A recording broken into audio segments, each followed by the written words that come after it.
Hey everyone, welcome to Aerobic AF. I'm Ken. And I'm Quinlan. We're pumped you're here. This is your home for running, fitness, and all things hybrid training. New episodes drop weekly wherever you get your favorite podcasts. And don't forget to connect with us on our Instagram at aerobicafpod.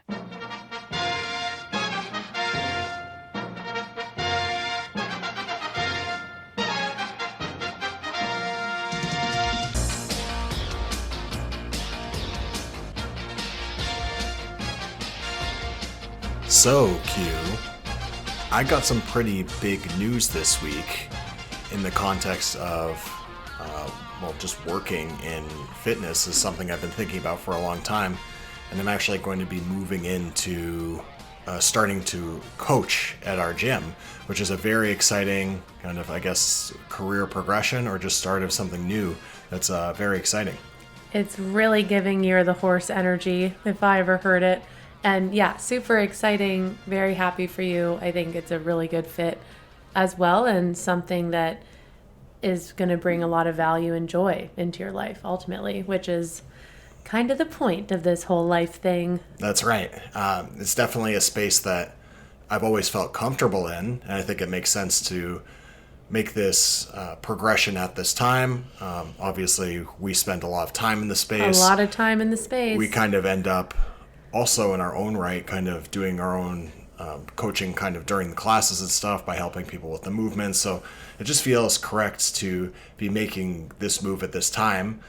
One thing I've been thinking a lot about in the context of this move, and that's kind of come up while I've been thinking about what kind of coach I want to be, is being really clear on the why. Yes, this is a big piece of the puzzle. Once you crack this, it makes everything a lot easier from there. Well, we were even talking about this not just in the context of fitness, but in the context of people making decisions in their day-to-day lives. I feel like a lot of the time, this is not a consideration that people are super clear on. And I think that it causes a lot of problems for people when they're making these big decisions and they really haven't given the forethought of the roots of the why that they're doing it. Yeah, there's a few things here that come to mind actually when thinking about this topic. One is that it's like a version of your purpose in a way. Like if we think about just zooming out and thinking about life more generally, when you're clear on your purpose, things seem to fall in place a little bit more. And the suffering you're willing to endure when it's directly tied to that purpose, it's easier and you tend to move through it better. So yeah, I think it's something that in sport and in training is something that we might think we know the why, but it's actually not as clear as you might think. And that's something that I've noticed in the past when I have conversations with people about the reason that they're getting into fitness in the first place. It could be they say they want to get fitter, or they want to get stronger, or they want to live healthier. But then when you try to dig deeper and kind of have a more in-depth conversation that maybe requires some vulnerability or some introspection, it seems like the reasons get a little bit shaky and people don't really have the deeper answer to the motivation for why they're trying to do this. Right, yeah. And I also think it's okay for your why to evolve over time. I think it actually should evolve over time, to make sure that you are, still acting in alignment with your life and what you want for yourself. So I'm kind of chuckling to myself actually thinking about the original why for you. And maybe you don't remember when you shared this a few months back with me, but if I do remember correctly, your why was because you wanted to have more stamina at concerts. Well, which is honestly fair. It's a little out of context, but yes, I will say, for context of the listeners, when I kind of started to re-pursue my fitness journey, this is probably, I was in my mid 20s probably. And at this point in time, I wasn't really attending the gym as frequently. Definitely was not doing as much aerobic exercise as I did when I was growing up. I was actually at, what was the venue? Sneaky D's. Classic Toronto one. Yeah, that's right. And they were having a dance night up top, and I think I went into the dance pit to try to dance through one song, and just got so completely out of breath. And this is not really a surprise because I was just drinking a bunch of beers and smoking a bunch of darts. It wasn't really like a very healthy lifestyle at that point. Out late, kind of like up early. It was not the best. But that was kind of the wake up call for me that I was like, oh, this has gotten a little out of hand like, here. I would really like to be able to enjoy this concert more. Yeah, maybe I should lay off the Marb Reds, and then I can actually not embarrass myself and just be a sweaty, out of breath mess. Dancing to one song at the bar. So, yeah, that's a funny recollection. I'm glad that this is one of the things that you remember about me. But I think the point, I guess, is that obviously your why has changed since then. Correct. And evolved as you've evolved as an athlete and a person. And so I think it's just a good reminder that it's okay for you to kind of check yourself and be like, you know what, maybe I do have bigger goals or new things that are driving me, and I'm going to reset and look forward to what comes next with this kind of new approach, new mindset. And to that point, I do think that it does evolve over time. Initially, it was just kind of, let's get back into shape, maybe lose a little bit of this beer barrel that I've built up over the last couple of years. Well, I know, hard to believe. Yeah, it is hard to believe. I did have a little bit of extra there. And then, obviously, through 2020, 2021, I was doing a lot of, riding my bike. It's kind of one of the only staples during the days, was just getting outside and riding my bike for about 90 minutes every day.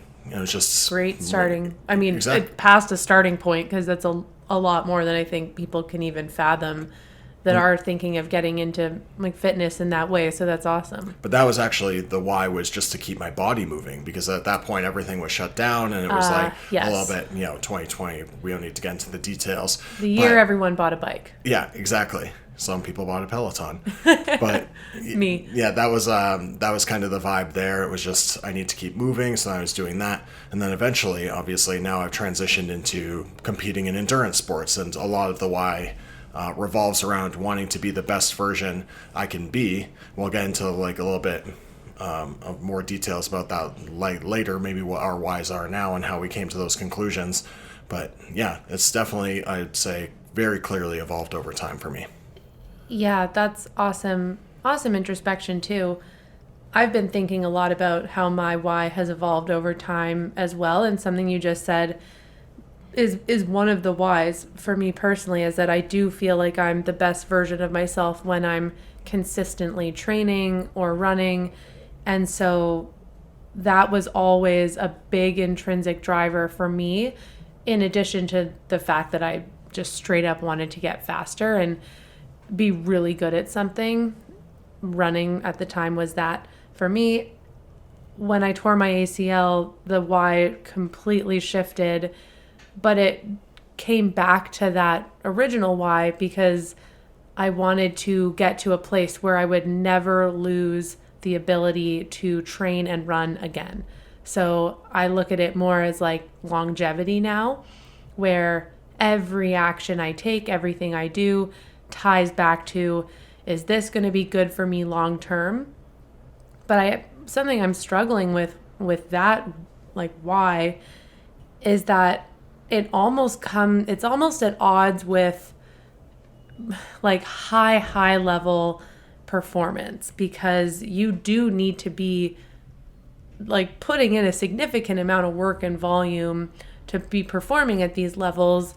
And part of me really wants to do that, but then another part feels like I'm putting my body at risk for injury or just burnout, and I don't want to jeopardize the thing that brings me the most joy in the world, which is running and training. So I think it's okay sometimes if this is a bit of an internal conflict. It's something I'm seeking to resolve, but maybe we'll get get to a resolution by the end of this conversation. That's my hope. Yeah, I just wanted to share because I think it's a completely natural spot to be where when you're trying to figure out what is really driving you to show up for yourself every day. This is a good place to start because I do think that having a clear understanding of the why is a foundational part of everything that we do. Yeah. So a lot of people talk about how they don't have the motivation, or we see a lot of like motivation versus discipline, and like discipline trumps motivation, and that's kind of a big favorite things. That's a big narrative. Yeah. Yeah. And people talk about it all the time. We see it in the space.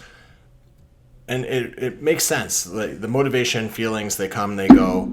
So you really do need to anchor yourself or find something to anchor yourself in the reasoning for why we do feel the need to wake up at 5 a.m. and go run sprints around the track, which a lot of people think we're crazy for doing. I think that if you understand that, it becomes something that really matters to you. The reason that you're doing it matters, and that is a foundational cornerstone for moving forward in any direction in your life. Yeah, it's like it becomes a bit more automatic, and you don't allow yourself to negotiate out of doing the work or putting in the time.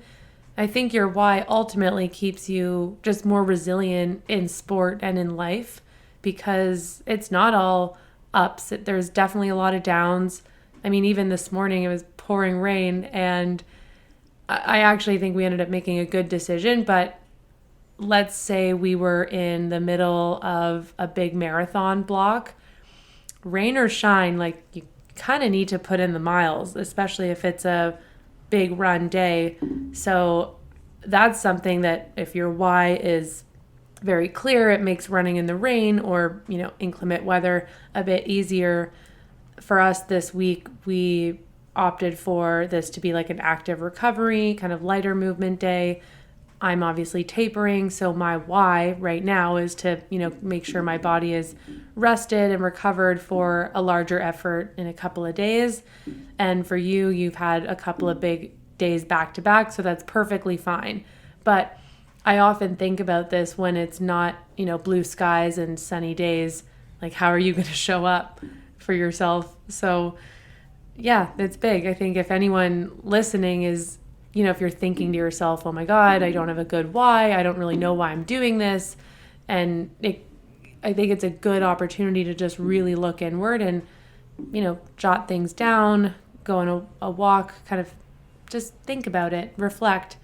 I think you'll surprise yourself with what bubbles up to the surface about why you're actually doing this. And I think that what you bring up is an important point. The more you know about yourself and the more introspection that you do about the actual motivation that you're showing, the reasons that you're showing up for yourself, the less likely you are to negotiate or to skip a workout or to delay a workout that is going to get you to your goal.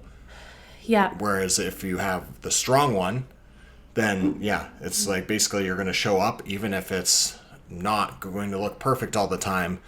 Will be less likely to negotiate or skip those sessions, which, as you were saying, depending on the reasoning, can be easy to do sometimes.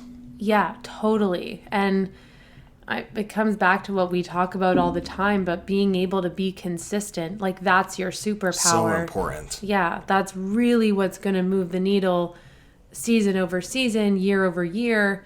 And so it's also okay for your why to change just, to line up with that. Like maybe you're in a year where you're prioritizing work or family or just other aspects of life. So the why becomes more about just pure joy of the sport, maybe more community based. Like it doesn't always need to be performance driven. I think that's something I've thought a lot about too, is making sure you give yourself space to, be all things you want to be in this life. And performance can come and go as well. But if you can keep yourself consistent, that is really going to take you far. Here's an anecdote for you. We have a close friend in our running group. His name is Christos. Yes. Shout out to Christos. He's absolutely crushing it right now.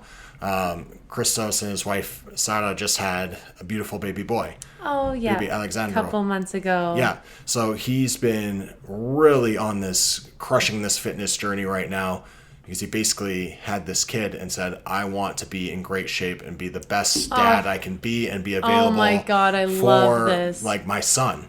I love this why. and This is so powerful. It's so powerful and so strong. And this guy's just been waking up every morning with the baby, crushing his workout in his house. He's like the Mad 50. I don't know what he's even up to. He's doing doing a lot. 50 push-ups, 50 crunches. This guy's doing the most. I and love then he's it. getting out and just ripping off all these runs all the time.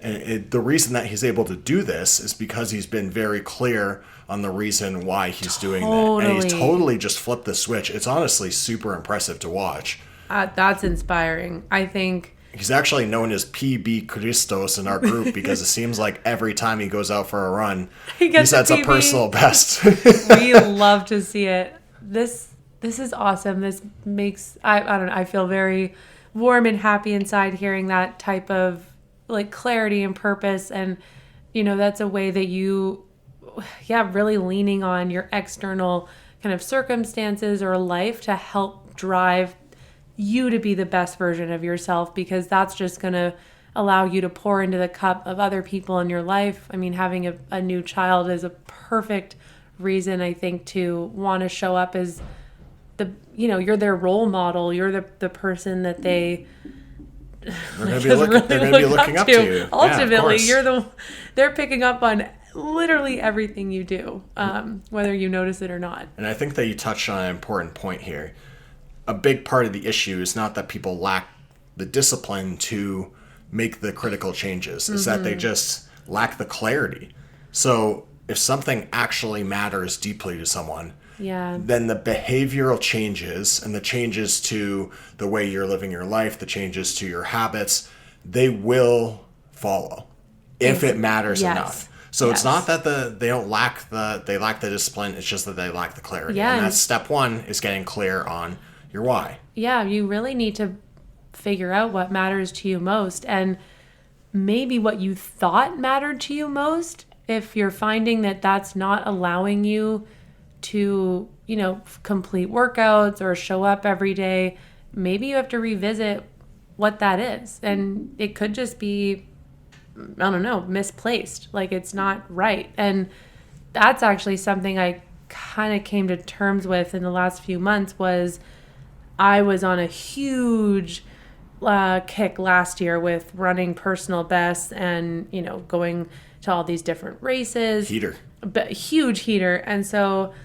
I really wanted to continue that. I'm like, I'm going to keep PBing. I'm going to run marathons. I'm going to do all this stuff. I was riding the high of performance. And then it felt like, kind of going back to what I said earlier, there was something blocking me from, showing up more and like doing more training volume.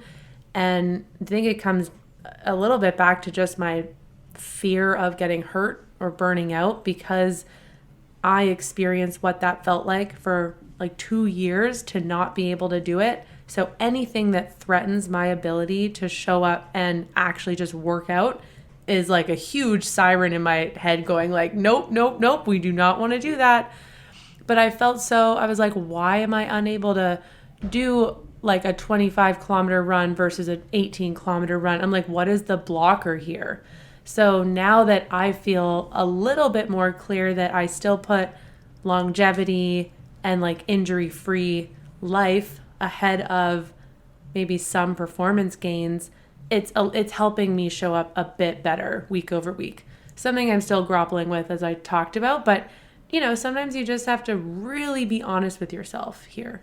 And I think that you highlighted another important point, is that being clear on the reasoning does help you create a routine. It does help you create structure. Yes. And does help you create a reliable system that will work for you.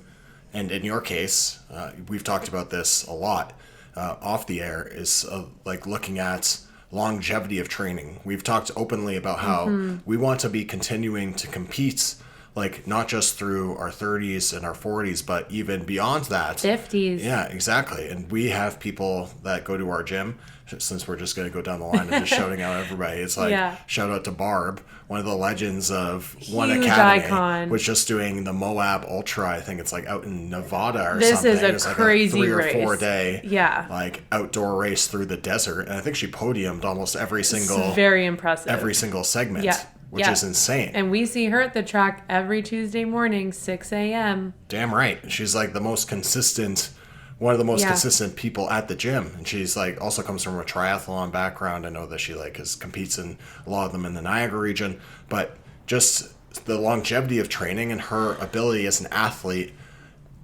is insane. And she's obviously has the longevity and is like taking care of her body in a way that she competes at a very high level still. Very and inspiring. She's the best. And I think that we all look to her and say, I want to be competing at that level, for time. I also think about Jason, our friend. He's, represented as his age group at the World Championships for high rocks, and he's also now fantastic training. marathoner. Yeah, I think one of the best in Ontario for sure, best in Canada. Yeah, he's going to Cape Town, I believe, in May or June. Yeah, South Africa. It's the Marathon World Championships, I believe. And he is definitely a contender to podium, if not win that race. So, there's a lot of reason to prioritize longevity, because we can't forget that, life is not, over past your quote unquote peak in your early 40s or late 30s, which people might previously have thought is when you peak and fall off. I think you can continue to peak well into elder age sounds really old, but you know what I mean? Like, respect your elders. I really respect my elders. You've got 5 years on me. That's it. 35 to 39. I'm 35 to 39. So we're going to get into here a little bit of how you can actually be a little bit more clear on establishing your why if you're not exactly sure yourself. And so if you know anybody that's looking to find this out, or maybe is struggling in their training, if they're feeling like they're hitting a little gap, or they're having difficulty finding the motivation, plateauing even. Yeah, exactly. Send this podcast to them, because hopefully this can help them get a little bit more clear on their reasoning. And obviously, if you're clear on your reasoning, then hopefully that can get you over the hump and get you into more consistent, healthy routines. Absolutely. I think that people default to surface level answers when they're thinking about the why. They say, I want to get into fitness because I want to lose weight, or I want to look better, or just simply, I want to be healthier. And of course, these are all reasons that we all do this. Great reasons. Yes, but they are very, very surface level. Yeah. And I think the reason they fail is because they're too vague. They're often external quantifiers, where it's like, it's not an internal motivation. It's very general. Exactly. Very general. And it just doesn't hold up if you're not specific like this. It's just not going to hold up under stress. It's like thinking about other versions of this in life, like why you want to progress in your career. If it's like, I just want to be a leader, or I want to be an executive, or I want to be a dad, I want to own a house, I want to do this, do that. Like, okay, those are good starting points, but let's dive deeper. Like, why do you want to be a leader, or why do you want to run a fast marathon?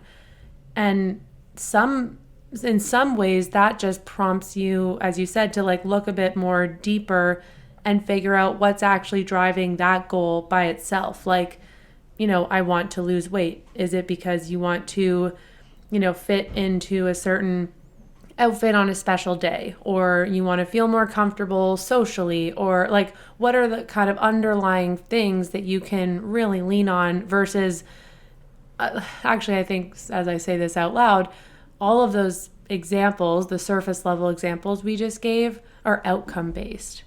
And I think that's where we get it wrong. Like, it should also be about the kind of process to get there, and then the underlying reasons why that aren't necessarily outcomes, but it's like an emotion or feeling, or like it's a way you want to feel when you kind of get to that goal And maybe it's more about the person you become as you're pursuing that goal. Like there's a lot of, I don't know, just other ways you can kind of frame it to yourself. I think that makes it a bit easier to follow through on. Have you ever, I'm going to put you a little bit on the spot here, but have you ever thought that you had a why, not necessarily in fitness per se, but in just any area that didn't really stick, or you found out later that it wasn't maybe as strong as you thought it was? Yeah, I think that, like, for me, even just thinking about where I live, like, I, for a while, was getting a little caught up. I'd go on vacation, and anywhere I went on vacation, I was like, I want to live here. I want to move here. I want to be here. This happened to me when I went to Vancouver twice. Happened to me when I went to Boston. Happened to me when I went to Chicago. Like, but I felt it very strongly. Not to mention New Zealand. New Zealand is a whole other. I feel like I have some sort of spiritual connection with New Zealand, but ultimately, it was not allowing me to enjoy being in Toronto, which is where I was born and raised. I have tons of friends and family here, and then when I actually thought about it, I was like, okay, what do I want out of like a location to live? And it was really important to me to be living near friends and family, and the community aspect of being here. I feel like if I were to have moved, it might have satisfied like a quick fix or itch of like adventure, but it wasn't actually giving me what I needed out of, I don't know, I guess life in general. So once I was much clearer with myself on that, now I don't get like FOMO when I see my friends move away. I mean, I'm very happy for them. I have lots of friends that have moved to London recently, and it's not London, England. Yes, very far, far away. Not London, Ontario. Not to be mistaken. Go Knights, but yeah. But I think a past version of myself would have felt something like, "Oh my God, should I be moving? Like, I really want to explore and try new things and do, like, be in a new place." But ultimately, I've really landed on, like, you know what? No, I don't want to move. I'm very happy living in Toronto. I love the city. I'm now able to see more of what the city has to offer, like great food, lots of opportunity career-wise, tons of just different circles of people and fitness and groups that I love being able to tap into. And it brings me so much joy, like so much joy. The only thing I don't love is the winter and the summer. Our weather is a little extreme. It's definitely like goes from one end to the other for sure. But it makes it a little bit easier actually to suffer through some of the extreme weather when I think about the fact that I can go visit my parents anytime I want. I can see them like kind of weekly or every, few weeks, and that is really important to me. Yeah. So shout out to Lisa and Paul. Yeah, love and my family. And we didn't forget about you, Evan. We're always happy to see you as well. Yes. But that's a good question because I think sometimes we, just forget to also be appreciative of what we have, the decisions we've made that have kind of gotten us here, and the grass is greener where you water it. That's been part of the why for me, I think. I'll try to give an example for me. Yeah. In a prior iteration, I was actually working in sports radio, and I thought that was going to be the career that I was moving into. I went to school for sports media and television radio broadcasting. Part of the reason why I was excited to start this project with you, because I really always enjoyed being on the mic and creating content in this medium. Maybe that was all to prepare you for this moment. It was to prepare me for this moment. I think that I was unclear about my why while I was working at TSN. And I think a lot of it surrounded external reasons that I should be doing what I was doing. I should be advancing my career. I should make myself available always to advance that. I should be putting a lot of effort into that and making sacrifices in my everyday life. And I was ready to do that and did that for several years. I think where I got lost along the way was that I started sacrificing things that were actually important to me in my day-to-day life. Like my work-life balance was all out of sorts, and it affected my friendships, it affected my relationships, it affected my ability to have time off to see my friends and family. And all these other things got out of sorts because I was prioritizing the career, because I thought that was what I should be doing. And it was because I was unclear on the why I was doing it. And eventually it got to a point where I was probably going to be moving into producing morning radio, which it can be very early mornings. It's like a 3 a.m. wake up call if you're doing those shows. I can't imagine. Yeah, and that was kind of where I really had to face it and say, is this what I want to do? Because this is going to be a big commitment for 2 or 3 years that will really advance my career here, but it's also going to be a huge lifestyle change. Comes at a cost, for sure. And I kind of got to that point where I was like, I don't think that I actually want to do this anymore. And kind of ended up, I think about 6 months later, I made my departure from the company and decided that I was going to go my own way and just kind of start fresh. Yeah, which is a really difficult thing to do. I think sometimes we feel like we need to muscle through just because we made a decision 5 years ago when you decided to go to school, and it's like, well, it's the sunken cost fallacy. That's what it is. Yeah, 100%. And also, I think it's difficult when it's a big part of your identity as well. Totally. Because everybody was so excited. I know, like, my family members loved listening to my radio broadcasts. They would always listen to my post-game show after the Leafs game. My dad would always be texting me and like calling me after the broadcast, and he really enjoyed listening. It kind of becomes a huge part of your identity, especially when it's a more public-facing position like that, where your work is just out there for all to see. And I really did enjoy it, but I think that this is why it's important in all areas of your life to really investigate the root cause and make sure that you're like very clear on it, or it will fade over time. Yeah. And you could find yourself out of alignment. Yeah, ultimately eroding just pure joy and happiness. And like, we're not naive. Obviously, life is not all happy all the time. But if your thoughts and your actions and your words are out of alignment with each other, that is going to just drive a ton of internal stress. And it will be very difficult to see the bigger picture and to find, the small things in life to enjoy, because you feel like you're just being pulled in so many directions. So let's think about the example that you brought up earlier for me, and we can kind of unpack this one a little bit. I was feeling that I wanted to get my fitness back, and for a number of reasons. I wanted to be more aerobically fit. I wanted to lose weight.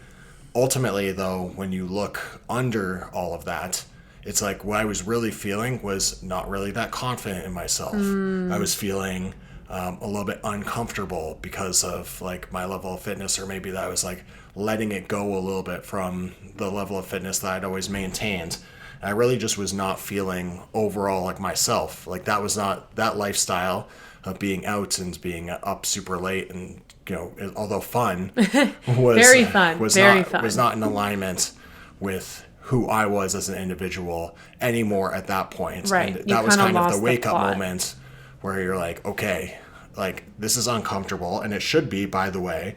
Your why should sometimes feel very personal, and it is going to be uncomfortable sometimes if you're actually being honest with yourself. And it was difficult at that point in time to look myself in the mirror and say, you know what, I'm really not feeling great about myself right now, and I really want to make positive changes to get this thing back on the rails. And that's not an easy thing to admit. No. But being clear on that made sure that I was able to actually make the changes that ultimately laid the foundation for everything that's been accomplished up to this point today, which has obviously been a massive jump from that day at the bar with a Marbrand in my mouth. Totally. We should go back to that bar and see if you can outlast everyone else on the dance floor. That's the true test. That's it. That's what we've been building up to. But I think something that you touched on there was about accountability. and we've talked about this before in terms of values. So being accountable to yourself is another surefire way that you will get to that root cause of maybe where you've let go or not, served yourself in the best way, which is also fine. Like, no one's perfect. It's not like you can be, living in alignment 24/7. I think sometimes we get a little off the beaten path, on the beaten path. Hey, it happens. Yeah. But when you are super honest with yourself about why that happened and maybe how you can get back to where you want to be, that is a really great step in the right direction. Mm-hmm. Okay, so some red flags if you're looking at establishing your why. Make sure that the reasoning is not just going to be like a purely like superficial or aesthetic reason. I know that we were talking about this before. A lot of the reasons that we brought up before are kind of like outward accomplishments or things that are measured outwardly rather than inwardly. I think that that's a bad place to start if you're looking for your why. If it's like you should be a little bit more deeper rooted than that. Yeah, I also think another red flag is if it's purely like outcome based that we talked about before. Yes. Like I want to run this fast time because even if you hit that goal, I bet you $1 million that the next day you're going to go, I want to run faster. Mm-hmm. It's like, which is fine. Like that can still exist outside of your why as like another internal driver, but it's a really unhealthy way to be relating to sport. At least I believe. Well, to that point, I think also basing your why off of external expectations is also a red flag for me. Like, it should be internal motivation. You shouldn't be doing it because somebody else is putting an expectation on you, and that's why you're trying to accomplish is whatever you're trying to accomplish. And it's a good way to set yourself up for failure if you're doing it because of somebody else or in that way. Yeah, and I think that's a good point, you bringing this up, because there is a distinction between, like, let's call back to what Christos's why is. It's like he wants to show up for his son. Yes. But he's not doing it like because of his son. You know, there's a difference. It's not like the dad putting pressure on his son who's on the football team to... Oh, I mean, that's a pretty big trope. Maybe it's just fresh in the mind because of some of the movies that were on the TV yesterday. Yeah. But I think that's a pretty common one. Yeah, like you don't... external pressure in that regard. You don't want to set a goal or have your purpose in life be just to like serve another person as well. Like, you know what I mean? It's something that I think you need to think about more for your own self, and then what you do for yourself, how that will impact those around you. And so that, you know, is a little bit less fitness specific per se, but I think when you don't have that, you're kind of more at risk of just maybe copying what other people are doing, like friends around you. I'm sure anyone listening to this has friends that have big goals, you know, whether it be in fitness or elsewhere. So maybe you think, oh, they want to run a sub 40-minute 10K.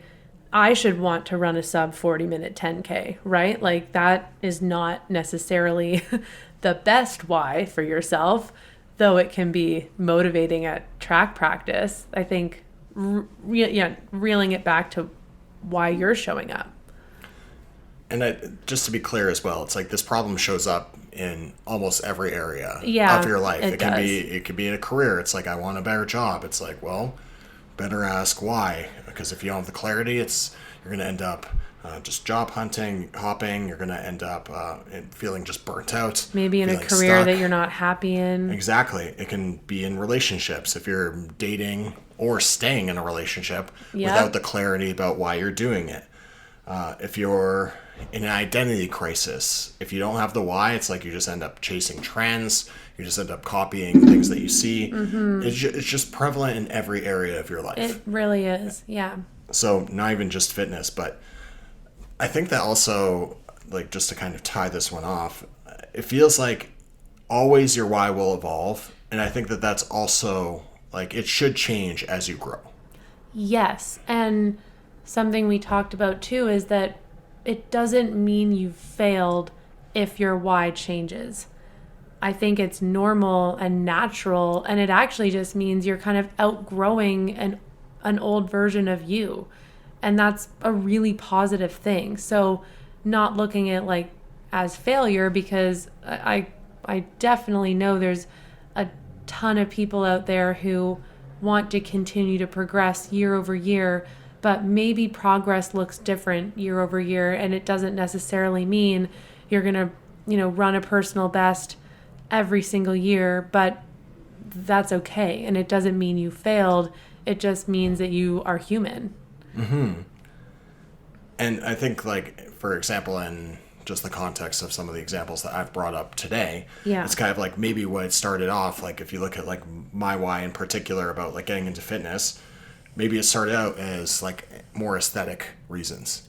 Right, And then, which is totally valid. yeah, Perfect reason. And then it moved into more of a performance reason where you're starting to feel good. You start to perform at a higher level, and you want to continue to pursue that. Where I think now I'm at the part of like the journey where maybe it's moving more into, as we talked about earlier, longevity. Yeah. And it's feeling like I do want to maintain a level of fitness. I do want to be doing this for a long time. And so that's actually the proprietary part. And that if you are doing it for a long time, ironically, you're going to have more time to pursue the Yeah, performance it's goals true. It's that true. ultimately you're setting. It's so interesting thinking about that progression, because I don't think we are alone in having that, I'll call it from performance to longevity evolution, because I look at athletes in their younger or late 20s specifically, and I see this like eager, bright-eyed kind of persona that is hammering workouts multiple times a week. Their long runs are strong. Like things are just looking amazing. And I was getting a bit nostalgic seeing some of this, on Strava or Instagram. And I'm like, damn, I remember when that was me. I was hammering like 80, 90 kilometer weeks. My long runs were like blazing fast. Like I can't even imagine doing my long runs that fast now. And I do remember at the time having some, I call it like older athletes, just kind of look at all the young athletes going like, oh my God, like these people are insane. Like, what are they doing? And can someone tell them that they actually don't need to do all of that all the time?